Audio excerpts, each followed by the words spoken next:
Hello learners, welcome back to the lecture series of Analysis and Design of Algorithm.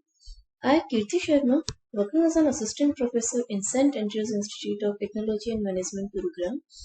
Today we will discuss in this lecture series a topic will be the properties of asymptotic notations and types of functions and their comparisons.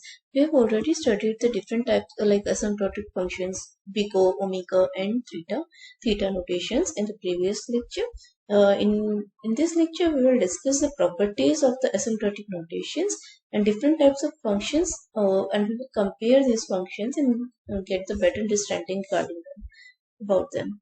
Okay, so we're just starting our session by introducing the properties of the asymptotic notation. So there are some general properties that you can follow here for the asymptotic notations. First property is there, like if fn is a big O of gn, it is given to you, then you can say if you will multiply any constant with this fn, you will got the big O of gn itself. It will not affect at all the value, whatever is the value of gn. Okay, so what it's mean here, we have taken the example fn is equals to 2n square plus 3 is what it is. How you can calculate the time complexity for this, I've already told you. If you have the value like fn, for the fn function we have this equation 2n square plus 3. 2 and 3 are the constant here. Constant will never affect in long term. Like if you're taking the value of n is largest number, then these two values like 2, 3, it will not affect. Constant will never affect. So we will focus on the longer values.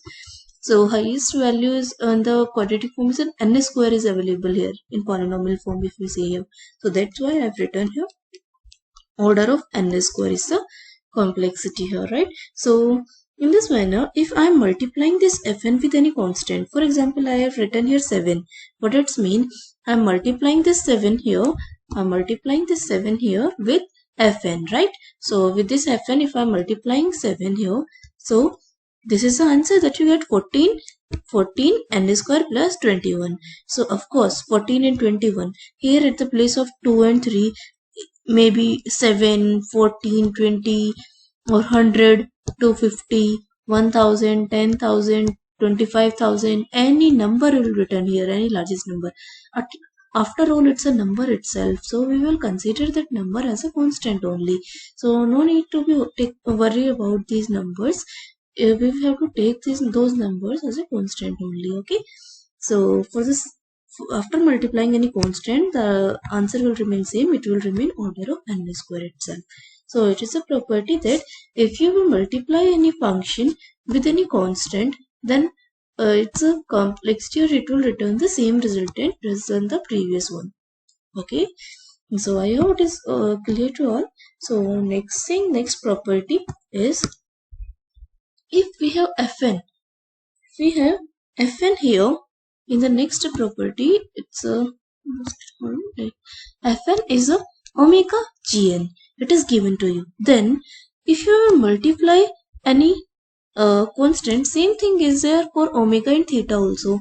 If you are multiplying a constant with big O, omega or theta, answer will remain same. Constant will never affect at all after multiplication. Okay, so it was all about the constant multiplication with any function. Our complexity level of the big O with respect to big O, theta and omega always remains same. It will never affect. Okay, so the next property is reflexive property here, right? So there are three properties that we will study them focusfully, like reflexive, symmetric and transitive. Transpose symmetry will be there, right? So one by one we will just look over these properties. So first one is reflexive property. If fn is given to you, then fn is order of like big O fn. You can say order of fn or big O fn, both are the same things. Okay, for example, this is given fn is equals to n square. Directly you can say that there is no any constant or anything else in with this particular term, right? So directly you can say that order of big O n square. So if fn is given in reflexive form, reflexive means, what do you mean by reflexive? In set theory, if A is there, it's reflexive. Same element will repeat. its mirror image, that is reflexive now. So if the value of fn is n square, then it's a big O notation, its asymptotic notation will also show the big O n square itself. Okay, so either you can write it as like big O fn omega f n square or theta n square. All these things are equal, all these things are same. Okay, so it will not affect at all because it's a mirror image only. You can write any one of them as like previous one. Okay, so I hope it is clear to all. Next we have symmetric. Next we have before symmetric we will study look over here the transitive property, right? So after transitive property we will take care we will discuss the symmetric property also. Okay, so what about the transitive property? We know very well about the transitive property. If f is following g and g is following h, then you can say f will follow the h, right? So this is the transitive property na? So in the form of notations, asymptotic notations, we have to discuss this property.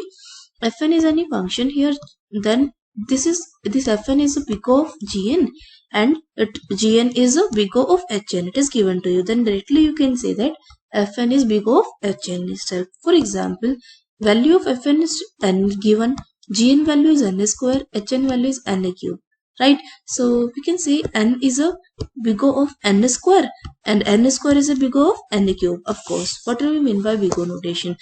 Like if f n is given here equals to big O of Gn, I've written this is like that. What it means? This Fn has a value less than equals to any constant into g of n, right? So Fn value should be less than equals to the constant of Gn now. So what is the value of Fn here? N is n. So value of Fn is n. It is less than what? This value of Fn is less than what? N square. So of course we can write it as a big O of n square here, right? Same as like this, if I am writing Fn value is n square, it is less than n cube. So we can write it as order big O of n cube here, right? I hope it is clear now. So at last, if n is big O of n square and n square is big O of n cube, then we can directly say n is also big O of n cube itself, right? Because n is also less than n cube, no? So we can say directly it, right? So it holds the transitive property here. Okay. So next we have the symmetric property. What about the symmetric property? Like symmetry property is also similar like simple symmetry property. Here we are applying it into the with the asymptotic notations, nothing the difference otherwise. Okay, so if we are taking fn is a function as theta of gn and gn is a theta of fn, right? So here I am taking it as a theta with reflexive and transitivity. For the reflexive I am writing here with reflexive and transitivity satisfy on big O, omega and theta all, big O, omega and theta all. But symmetry only satisfy with the theta only. Because of what? Because like big O will show the upper bound and omega will show the lower bound. It will make it. It will not show the symmetry. Right, so theta is only able to show the symmetry in the functionality of the asymptotic notation. That's why symmetry operation can be applied only on the theta notation. Okay, so I hope it is clear, right? So we have taken the example to make it clear. Like fn is equals to n square, gn equals to n square.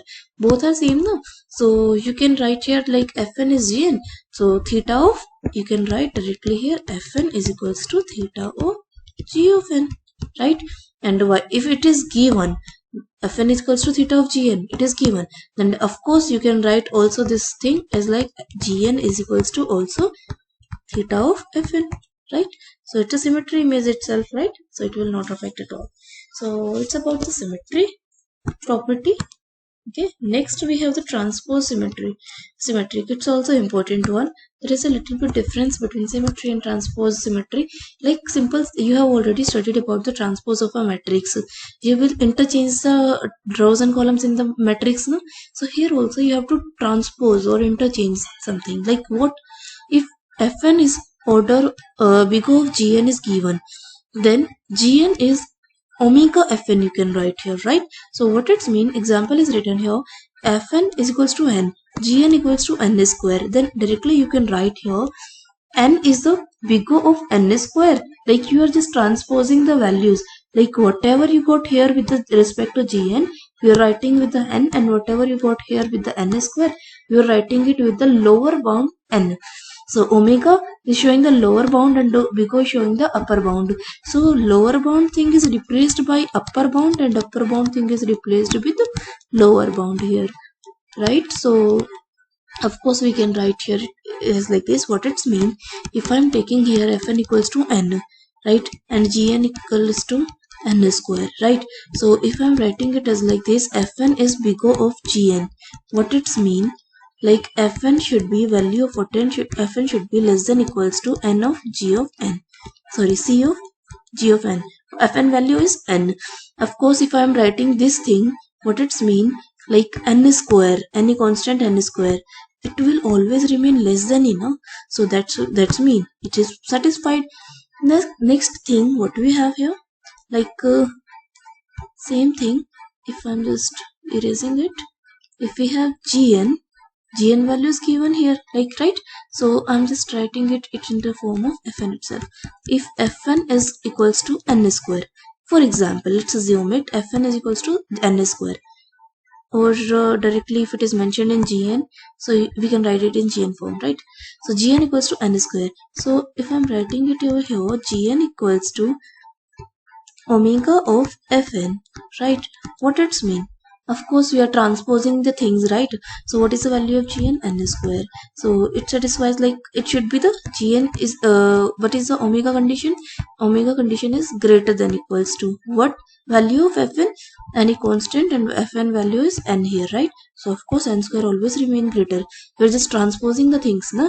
So everything will remain same. So we have replaced with the omega with the big O, and big O with the omega with respect to the values, because it will change the things here if you're not put into transposing the lower bound and upper bound values. Okay, so it all about the transpose of the matrix. So same thing here, one more thing over here, like if we have fn in form of big O and omega, then directly you can write it like it is fn is less than equals to of gn, and less than equal greater than equals to of gn, and less than equals to of gn. If one function is greater or less both with that respective function fn, this one function gn is less than and greater than both with respect to the fn, so directly we can say this is satisfying the theta condition. This is only theta, na? If fn is satisfying the big O of gn, and fn is also satisfying the omega of gn, then this is the definition, then you can say that fn is also satisfying the theta g of n. Why? Because omega always satisfy less than equals to, and big O always satisfy greater than equals to. Equals to are common there. That's why if both of them are satisfied, it will result into the theta notation itself, right? So it was all about the transpose symmetry. I hope it is clear to all, right? So next we have to discuss here the further properties here. Like if fn and dn are available here, I'm taking dn, hn, whatever you can take, right? So fn is as a big O of gn, and dn is as a big O of en here, right? If I'm adding two functions, then what will be the resultant big O of maximum value of gn and en? Whatever is available here as a gn and en, maximum value will be there among those two, right? So if I'm taking here an example, fn and dn is here. So fn equals to n square, dn equals to n. So this is big O of n square, this is big O of n. It's all clear, right? So always take the upper bound. Big O takes the upper bound. What does mean upper bound? Like topmost, what can you take? Like n square itself, right? Below n square also possible, but topmost you can take n square, no? And here topmost you can take n here. If you are adding these two functions, what will be the complexity here? Resultant notation you can show here big O of n square, because of what? Maximum of both. If you are writing n square, n is itself covering it within it, no? So no need to write it. So if you take the bigger one, the maximum value here from here, minimum will always include by default in it, right? So that's the reason we always take the maximum. If we multiply these two functions, then what we will take? The multiplication of both of them. We cannot take one from in between them. In case of multiplication, we have to multiply and then we have to store it, like big of gn and en multiplication. Okay, I hope it is clear to all. So next we have types of the function time functions. There are different time functions, like if you are using the constant terms, then pico of 1 that I mentioned here, it is showing what? It is showing the constant time function, logarithmic time function, linear, quadratic, cubic and exponential. We will use and compare these all time functions one by one. Okay, so here we have some comparisons of these classes of functions. Like I have already told you in the previous lecture also, this is the increasing order in which wait for a while.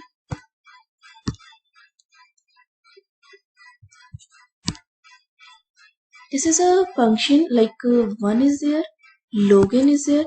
This is the increasing order of what? The classes of functions like constant, logarithmic, root function, linear, then linear with logarithmic, quadratic, cubic, exponential and all, right? So this is increasing order. Why I said that this is an increasing order? Because you can also do the cross check that we have done in the previous lecture also. If I'm taking n square and a cube here, right? So value of 2, if I'm taking the value of n is 2, it will be 4, right? It will be 8. If I'm taking here values like 4, what it will be? 16, then it will be 64. If I'm taking value 5, it will be 25, 125. So of course we are just having the clear examples from here. If we are taking n linear value, cubic the square value will be greater than this one and this will be greater than this one. Is like this. If you will put all these things, then it will show the clarity to you. One way to solve the to get the clarity about the greater and lower things, this is an example. You can take the values and you can just do the cross check. But in complex questions, if complicated questions are given in front of you, it may create some problem in finding the larger, greater one and smaller one by putting the values. So there is another method also that we will discuss now. So this is the graphical representation that I have shown here. Like I already told you, 2 raised to power n, first it will show the lower values, instantly it will increase and show the increasing values there. If you compare here, the like I'm writing here 2 raised to power n also, 2 raised to power 2, but it will be 4 here, right? It is showing the equal things, right? Then 2 raised to power 4, 16, showing equal. Like next I'm writing here 2 raised to power 5 is there, 32, it will showing, right? If I'm writing here n value 8, it will show 64 and it will show some value like 512. I hope it is right. The next it will be 2 raised to power 8. It will show what? It will show 2 raised to power 8 is 256, I think, right? So there is a lot of difference in between them, right? So that's the reason I've written it this. So for this particular value, it's greater than n square. This is there is a large difference. But for the upcoming next values, if you will increase the value of n, it will cross this value also, n cube value also.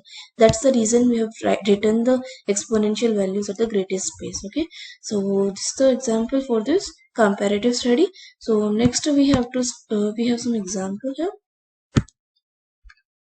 like second way, like if we are putting the values directly and we are trying to evaluate like which function is greater and which function is lower, which we have to take as a big O with the big O notation, which we have to take with the omega notation.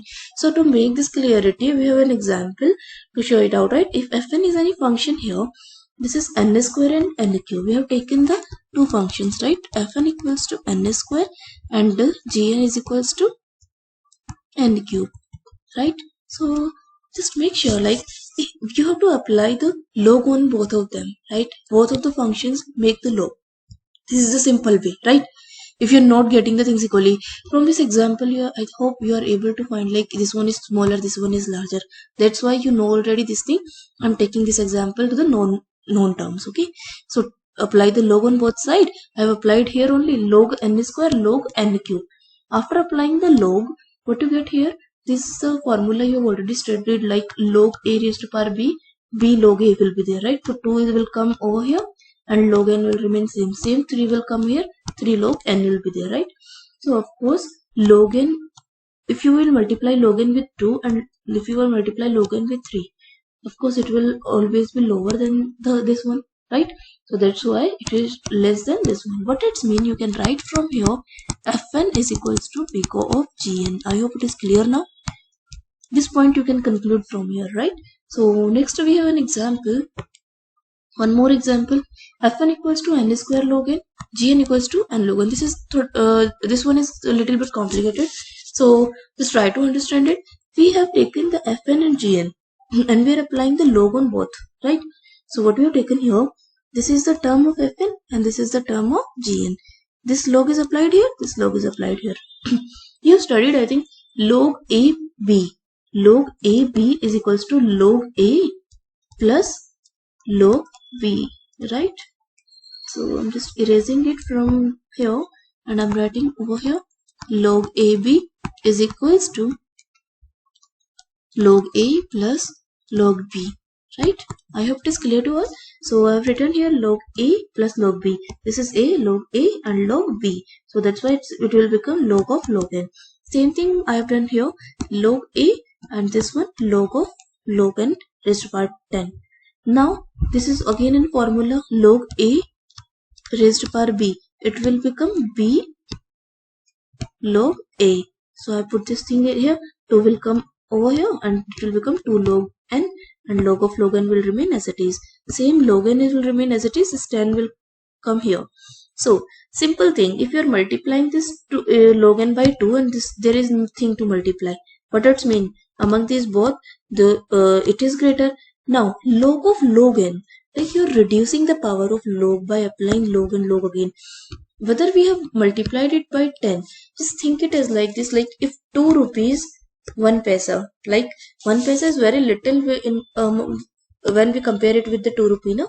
So 2 rupee 1 paisa and like is 1 rupee 10 paisa, whatever it is, 1 rupee 100 paisa, like 1 rupee 80 paisas and all, whatever is the value of is constant over here, it will always remain lesser, like it will always remain, like Fn values always remain greater than this one, right? Because this is multiplied by the twice and this is, there is nothing to multiply, right? So this one is greater than. So that's why we can conclude from here this thing, Fn is a greater than equals to Gn. So that's why we can write here Fn is equals to big O of Gn. I hope it is clear how to put the values big O and omega. And same thing, if you want to write the same thing over here, then you can write here G of n is equals to omega of f of n, because value of Gn will remain less than this one, so you can write this one here also. So it's not true each and every time, but for this example I'm saying it's true, okay? So just make a note for this, okay? So next we have one more example here to discuss. So today we are discussing these examples to make you clear about it. Further we will use directly like searching sorting algorithms, directly we will mention their complexity here, there, and directly do the recursion methods and to find the complexity there. So directly we will talk about the big O, omega, theta. So no need to confuse, just do the practice over here, and in the next lecture onwards we will continue with the searching sorting algorithms and recursion methods, okay? So in this example we have Fn value 3 and power root n, and here 2 raised to power root n log n, okay? So there is nothing to to solve it out. Here is something like you can solve this thing very well. Like I'm not applying here any log on both sides. First you see if you, is there any need to apply the log? Without log is it possible to solve? If yes, then solve it. If not possible and you are not getting anything, then apply the log on the both side. If you are applying the log on both side, after that you are not getting, then again apply the log on the value whatever you get by applying the log first time, okay? So no need to worry, you will get the clear answers then. So here I've written like 2 raised to power log n raised to power root n here, right? What it's mean, if I've written here like root n log n, of course it is equals to what? We've written like b log a. You can also write it as like log a b, right? You can write it as like this also, right? We have already checked it. So what you have written here, 2 raised to power log n root n. Power, it goes here into the power, okay? Next what we have here, log n raised to power, of course this n raised to power you can write n raised to power 1 by 2. right? To make it clear, I have just mentioned it, nothing else. So directly if I am just writing this complete thing here, what it's mean, like log a raised to power b, right? So we have put the b log a here, right? So n raised to power n, and log b is, it will go here, right? So there is a logarithmic formula. So a here is replaced by b and b is replaced by a here, right? So log 2 will come here, and then root 2 and it will come here. Log 2 value is approx 1, so we will exclude this. So what we get here, n raised to power n here, right? So here n 3 into n raised to power n root n, and n raised to power root n is there. So is it matter like this constant? No, we can directly just neglect this constant value, either it is 3 or 300 or 3000, whatever it is, this part is same. That's why we can directly say Fn is theta of Gn. No need to check it out further. Okay, so I hope this comparison and this, the way how to find the things, like this is big O, omega or theta, it's clear for one, right? So next, last example we have here, right? Fn is n raised to power log n, and 2 raised to gn is equals to 2 raised to power root n is here, right? So here apply directly log n, it is not possible to solve it directly. That's why I am applying the log here. So log apply on on both of them, right? So n raised to power log a raised to power b. So we have log n will come that side, and log n. Of course, it is log square n. You can write it as like that, right?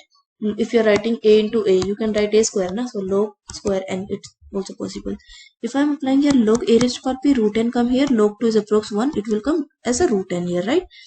So if we are not clear here, like it's clear, like it's of course this log power is lesser than the root n, like n value, linear value. We have already seen this in the like series of the comparison of the functions. Linear value is greater than the log value. After that, if you are not clear, then again apply the log value here, right? If you will apply again log on these things, like log of log square n and log of root n, right? What it will be, like it will come 2 will come here, then 2 log of log n, then what it will be, n raised to power 1 by 2 it will be. So 1 by 2 log n it will become, right? So now you can just see here, like log of log n. Now it is clear. If you write log of log n, then triple times log of log n, it will increase one by one, like, so it is in the reducing format. So what it's mean, this is a lesser than, this function is less than, that is alone log n function. Okay, so each and every time you will get something lesser here on the left hand side as a value of the fn. That's why you can conclude from here fn is less than equals to gn, then it is big of gn here, right? So here you can conclude like how to find the complexity, like it's pico and all. So next we have here like some practice questions is there for you. You can do the practice the same like this. Apply the log on both the sides and just try to solve it out. Like fn is either pico or omega or theta, but it's the satisfying condition there, right? So next we have some true and false questions here. You can do practice it also. So I'm just giving the a little bit hint for you, like n plus k. Like if you're writing n plus 10 here and it's raised to the power ne, like I'm taking here 3 or m, I'm writing here, whatever is a constant, it will not affect at all the values, right? It will not affect whatever it is. So directly you can ignore this and you can write this is equals to theta. Why I've written the theta? Because both of them become equal, this constant value will never affect, so it's true, right? So here you can write like 2 raised to power n plus 1, whatever is there, like what it's mean, 2 into 2 raised to power n now. So whatever you are multiplying here, it's a constant only, right? It's a constant only, so it will always like it is twice only, twice of this one. If you're writing 2n or twice of 2n, whatever you have written, of course it will show you the value that will be, like you can write it over, it's a constant, like you can write it as a less than also, greater than equals to also, or theta also. So you can either write it as a big O, omega or theta. It's up to you, whatever you want to write you can write over here, right? After all, they both of them are equal itself, right? If you are writing any constant, then it will not affect at all. Okay, so either you can write it omega, big O, or theta. So here it is written as a big O, so it's also true. Okay, So no problem. If there is written omega, it's also true, right? So next we have 2 raised to power twice of 2n and 2 of 2n. Like this is different. What it's different here? Like it's a power is twice in here, right? Whatever the value of n, power twice is here. Here plus 1, plus 2, plus 3.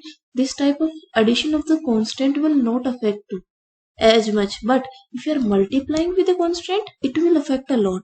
Just make a note this thing. If we are multiplying this 2 or 3 in the power, it will affect a lot, right? If we are just bringing it 2 raised to power 2n, right? If it will be the greater than the 2n twice of n, whatever is the value of n, like if you are writing 2 value 2 raised to power 4, your 2 raised to power 4 is always greater than 2 raised to power 2 now. So whatever you will take the value of n, it will always be bigger. At any of the cases, it will not satisfy this condition. So that's why we have taken this is a false. Here it should be the omega. Okay, so it should be the greater than. Okay, so this root log n, we have already studied about it, like log n and log of log n, it is always less than. If we are just taking these as a series of log of log n, it will always be the same. Why? Either there is a root with single log n or whatever, it will never dissatisfy this thing. Like it will always remain greater than this series. Okay, so make a note for this. So it's a false here. Okay, so n raised to power log n, whatever is the power of n, it will always remain less, because of what? Exponential is always greater than the linear things. Whatever either we have written as a log n, always make sure like this is the largest thing that should be there, right? 2 raised to power n, 3 raised to power n. Exponential, if you are comparing, it will always be greater, right? If you will compare it with the n factorial, it can only just to show like make the difference here within the exponential. It could be the greater than, but except this n factorial, everything should be the lesser than. Okay, so I hope it is clear to all of you. These are the examples. So in next lecture we will discuss the recursion methods, and so make sure stay tuned for the next lectures. Thank you. Have a nice day. Do practice with the same. Okay. Thank you.